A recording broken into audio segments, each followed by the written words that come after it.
Hi friends, welcome back to my channel. எல்லாம் எப்படி இருக்கீங்க? அனைவருக்கும் பொங்கல் நல்வாழ்த்துக்கள். இன்றைக்கி காலையிலேயே வந்து பார்த்தீங்கன்னா ஃபஸ்ட்டு பொங்கல் செய்யறதுக்கு ஸ்டார்ட் பண்ணிட்டேன். குழந்தைங்களுக்கெல்லாம் ஸ்கூல் லீவு. பெங்களூரில் பார்த்தீங்கன்னா 1 டே மட்டும்தான் லீவ் இருக்குது. மண்டே மட்டும்தான் எங்களுக்கு லீவு.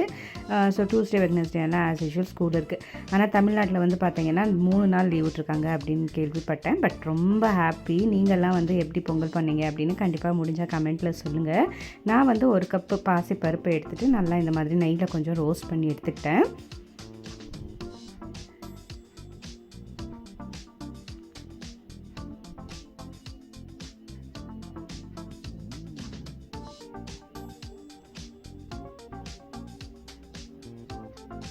ஸோ நல்லா சிம்மில் வச்சுட்டு கொஞ்சம் மீடியம் ஃப்ளேமில் நல்லா ரோஸ்ட் பண்ணி எடுத்துக்கிட்டேன். எனக்கு இந்த மாதிரி ரோஸ்ட் பண்ணுறப்போ அந்த நெய்யில் ரோஸ்ட் ஆகிறப்போ ஃப்ளேவர் ரொம்ப நல்லாயிருக்கும். அதனால் நான் யூஸ்வலாக பொங்கல் பண்ணால் இப்படி தான் பண்ணுவேன். ஸோ நல்லா ரோஸ்ட் பண்ணி எடுத்து வச்சுக்கிட்டேன். அதுக்குள்ளே பார்த்திங்கன்னா வெல்லத்தை கொஞ்சம் பொடி பொடியாக நறுக்கி வச்சுக்கலாம் அப்படின்னு சொல்லிட்டு சைடில் அதையும் கட் பண்ணி வச்சுட்டு இருந்தேன். ஸோ கைவிடாமல் இது கருகி போகாமல் அளவுக்கு நல்லா ரோஸ்ட் பண்ணி எடுத்துக்கலாம்.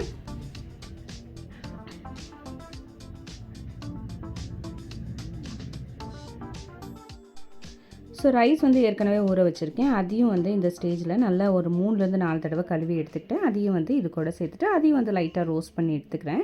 இந்த மாதிரி ரோஸ்ட் பண்ணுறதுனால உங்களுக்கு ரொம்ப சாப்பாடு குழையாது. கொஞ்சம் ரைஸ் அப்படியே இருக்கும். நீங்கள் ரொம்ப குழஞ்ச மாதிரி வேணும்னா யூஸ்வலாக நீங்கள் எப்படி சாதம் ஆக்குவீங்களோ ரொம்ப நேரம் ஊற வச்சுட்டு அந்த மாதிரி பண்ணிக்கோங்க. பட் இந்த மாதிரி நெய்யில் ரோஸ்ட் பண்ணுறதுனால ரைஸ் அப்படியே கொஞ்சம் முழுசாக இருக்கும். அது சாப்பிட்றதுக்கு எங்களுக்கு பிடிக்கும். அதனால் நான் இந்த மாதிரி ட்ரை பண்ணியிருக்கேன். கண்டிப்பாக இந்த மாதிரி ஒரு தடவை ட்ரை பண்ணி பாருங்கள், உங்களுக்கும் பிடிக்கும் அப்படின்னு நினைக்கிறேன். ஸோ ரைஸையும் சேர்த்துட்டு நல்லா இந்த மாதிரி அந்த நெய்லேயே நல்லா கழுவி விட்டுக்கலாம். இப்போது இந்த ரைஸுக்கும் பருப்புக்கும் தேவையான உப்பு கொஞ்சமாக சேர்த்துக்கிறேன். ஜஸ்ட் ஒரு 1/4 டேபிள் ஸ்பூன் அளவுக்கு உப்பு சேர்த்துக்கிறேன்.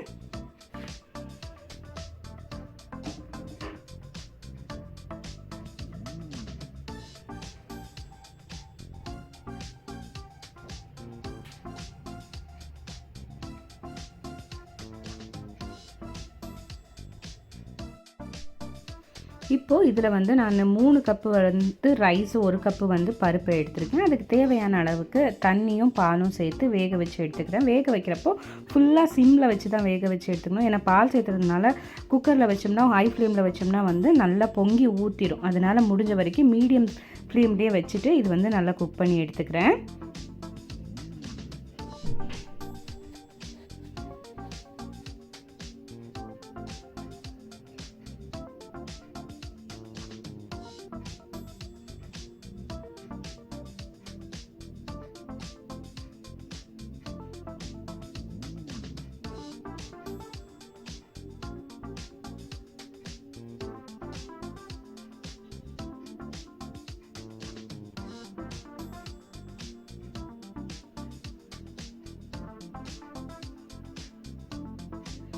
ஸோ குக்கர் மூடி போட்டு ஒரு 3லேருந்து 4 விசில் வச்சு எடுத்துக்கலாம். ஸோ சைடில் பார்த்தீங்கன்னா நான் வெல்லத்தை இந்த மாதிரி கட் பண்ணிவிட்டு வெல்ல பாகு ரெடி பண்ணிக்கலாம்.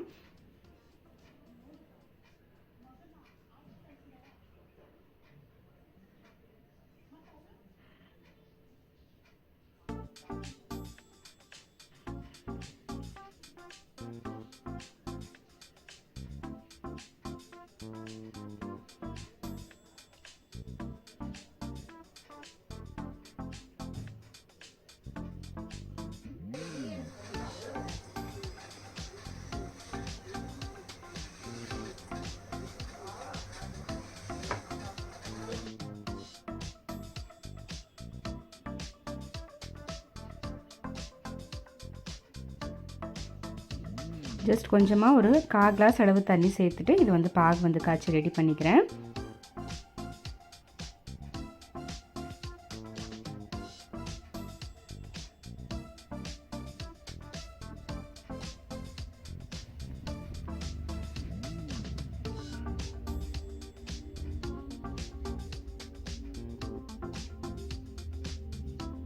இந்த வெள்ளைப்பாகு கொதிக்கிறப்பயே பார்த்தீங்கன்னா நான் ஒரு 4 ஏலக்காய் தட்டி இது கூடயே சேர்த்துக்கிறேன்.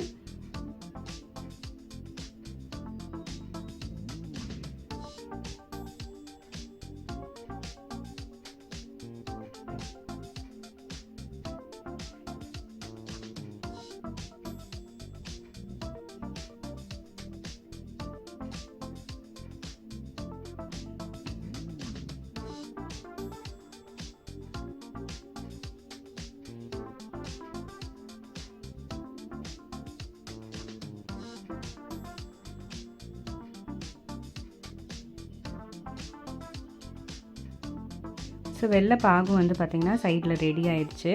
ஸோ குக்கரும் வந்து பார்த்திங்கன்னா ஒரு 4 விசில் வந்துருச்சு. ஸோ இப்போ வந்து இது ஓப்பன் பண்ணி பார்த்துக்கலாம். ஓப்பன் பண்ணி பார்த்தா இந்த மாதிரி இருக்கும். இப்போ வந்து இது நல்லா கிளறி விட்டுக்கிறேன்.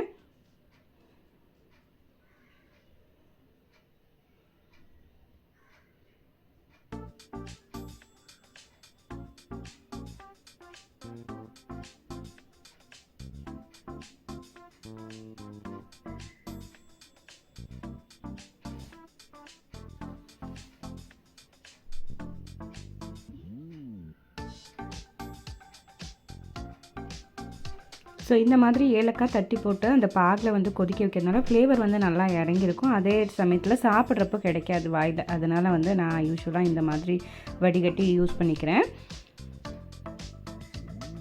ஸோ ஏலக்காய் பவுடர் இருந்தால் அது கூட சேர்க்கலாம். டேஸ்ட் வந்து ரொம்ப நல்லாயிருக்கும். ஸோ இப்போ வந்து இது நல்லா மிக்ஸ் பண்ணி விட்டுட்டு இது கூட வந்து நான் ஏற்கனவே வந்து தேங்காய் வந்து திருவி வச்சுருக்கேன். அதையும் வந்து இது கூட சேர்த்துக்கலாம்.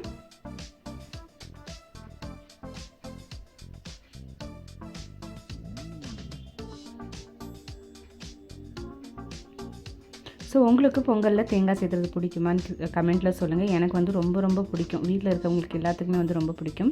ஸோ இதை விடவே வந்து தேங்காய் கொஞ்சம் அதிகமாகவே சேர்த்துப்போம். ஸோ இன்றைக்கி வந்து இவ்வளோ தான் வந்து என்னால் எடுக்க முடிஞ்சது. ஸோ தேங்காய் இருக்கல, கொஞ்சமாக இருந்தது, அதை மட்டும்தான் சேர்த்துக்கிட்டேன்.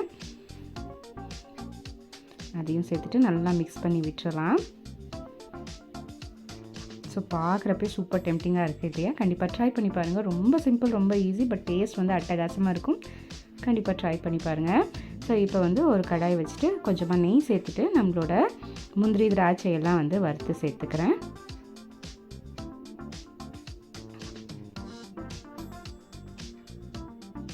என்னோடய வீடியோவை இதுதான் ஃபஸ்ட் டைம் பார்க்குறீங்க அப்படின்னா கண்டிப்பாக வீடியோக்கு ஒரு லைக் போட மறக்காதீங்க. சேனலை வந்து சப்ஸ்கிரைப் பண்ணிக்கோங்க.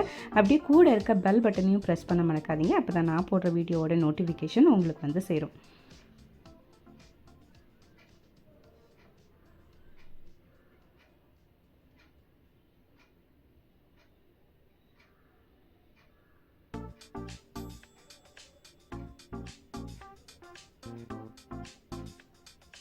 யூஸ்வலாக வந்து பார்த்திங்கன்னா அரிசி பருப்பும் ஒன்றா வேக வச்சுட்டு கொஞ்சம் வந்து எடுத்து வச்சுட்டு அதுலேயே வந்து காரப்பொங்கலும் செஞ்சுப்பேன். பட் இன்றைக்கி வந்து ஸ்வீட் பொங்கல் மட்டும்தான் நான் செஞ்சுருந்தேன். ரொம்ப டேஸ்ட்டாக வந்திருந்தது.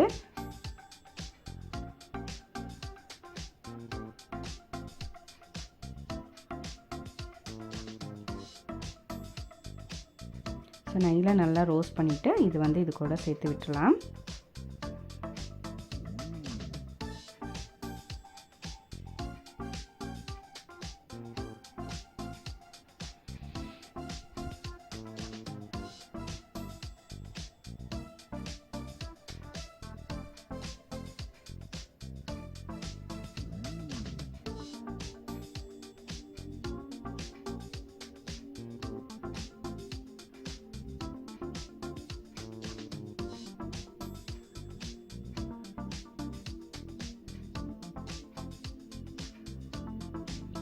ஸோ அவ்வளோதாங்க. இன்றைக்கி வந்து எங்கள் வீட்டில் சூப்பரான பொங்கல் வந்து ரெடி ஆயிடுச்சு. நீங்கள் என்ன பண்ணீங்க அப்படின்னு கண்டிப்பாக மறக்காமல் கமெண்ட்டில் சொல்லுங்கள். Meet in the next interesting video. Until then bye from Asha and thanks for வாட்சிங்.